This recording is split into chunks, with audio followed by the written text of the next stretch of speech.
अगर बात करें विस्तृत समाचार तो अपार आईडी कामगीरी में पड़ती मुश्केली ने लई राष्ट्रीय शैक्षिक महासंघ मैदाने आव्યું છે। अपार आईडी कामगीरी में पड़ती मुश्केली ने लईने शिक्षण मंत्री ने रजूआत करवामां आवी छे। अपार आईडी कामगीरी ने लीधे बाळकोना शिक्षण पर असर पड़ी रही है। अपार आईडी कामगीरी में मुश्केली ने दूर करीने सरल बनावा माटेनी रजूआत करवामां आवी। शिक्षण कार्यना भोगे शिक्षको डेटा एंट्री जेवा कामोमां व्यस्त थया छे। आधार कार्ड में एक अक्षरनी भूल होय तो पण अपार નથી કરતું જનરેટ। આધાર કાર્ડમાં સુધારા માટે શાળાઓમાં કેમ્પ યોજવા ખૂબ જરૂરી બન્યા છે। વાલીઓ પણ નોકરી ધંધા મૂકીને શાળાએ વારંવાર મુલાકાત લઈ રહ્યા છે। અપાર આઈડીની કામગીરીમાં વાલીઓ તરફથી પૂરતો સહકાર ન મળતો હોવાની રજૂઆત કરાઈ। વિદ્યાર્થીઓના અન્ય દસ્તાવેજોમાં વિસંગતતા હોવાથી કામ નથી થઈ રહ્યું યોગ્ય। આધાર કાર્ડમાં સુધારા માટે સ્કૂલ તરફથી ઇસ્યુ થતી બોનાફાઇડ સર્ટી માન્ય રાખવાની રજૂઆત કરવામાં આવી છે। અપાર આઈડીની કામગીરીને લઈને ઘણી બધી મુશ્કેલી અત્યારે शिक्षकों पड़ी रही है, जेने लईने अत्यारे राष्ट्रीय शैक्षिक महासंघ मैदाने आव्યું હોય તે પ્રકારના દ્રશ્ય અત્યારે જોવા મળી રહ્યા છે।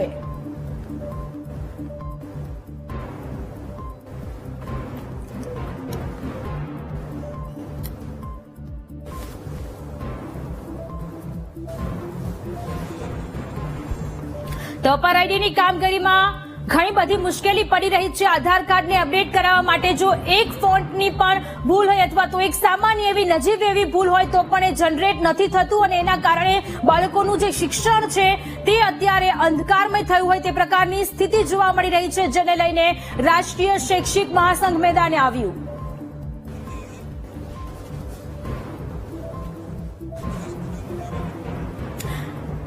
तो राष्ट्रीय शैक्षिक महासंघना महामंत्री परेशभाई अपनी साथे जोड़ायेला छे। परेशभाई खूब खूब स्वागत छे आपनुं वीटीवी न्यूज में। सौथी पहला मारो ए सवाल छे के शिक्षकोने केवा प्रकारनी तकलीफ पड़ी रही छे अपार आईडी कामगीरी करवामां?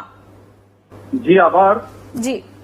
खास करीने वीटीवी ने मारे अभिनंदन आपवा छे के अत्यारे द्वितीय सत्रना शैक्षणिक कार्यना शुभारंभ प्रसंगे समग्र राज्यमां ज्यारे बाळको शाळामां नियमित आवता थया અને તેવા જ સમયની અંદર અપાર આઈડીની કામગીરીને લઈ અને ખાસ કરીને વિદ્યાર્થી વાલી અને એમોય શિક્ષકો આચાર્યોને ખૂબ જ મુશ્કેલીઓ અત્યારે ઊભી થઈ રહી છે, કારણ કે વિદ્યાર્થીના નામની અંદર આધાર કાર્ડની અંદર જે નામ હોય અને યુડાયસની અંદર જે નામ હોય એ નામની અંદર સામ્યતા હોય તો જ અપાર આઈડી ક્રિએટ થઈ શકે છે।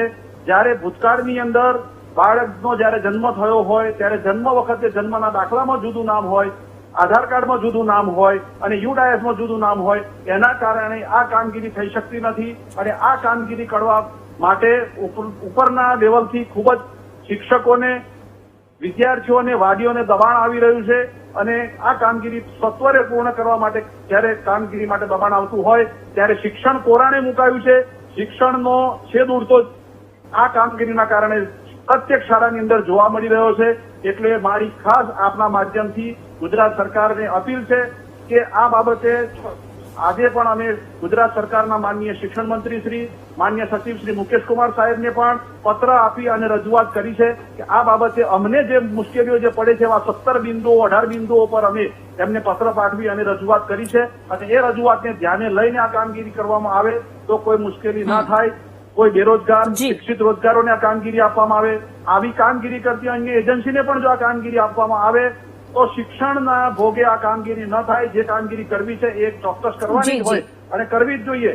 અપાર ID A card, unique card એ બાળકનું નીકળવું જ જોઈએ પણ શિક્ષણના ભોગે ન નીકળવું જોઈએ। આ અખિલ ભારતીય રાષ્ટ્રીય શૈક્ષિક મહાસંઘની ખાસ આગ્રહભરી વિનંતી અને માગણી છે। જી પરેશભાઈ, આપ અમારી સાથે જોડાયા એ બદલ આપનો ખૂબ ખૂબ આભાર।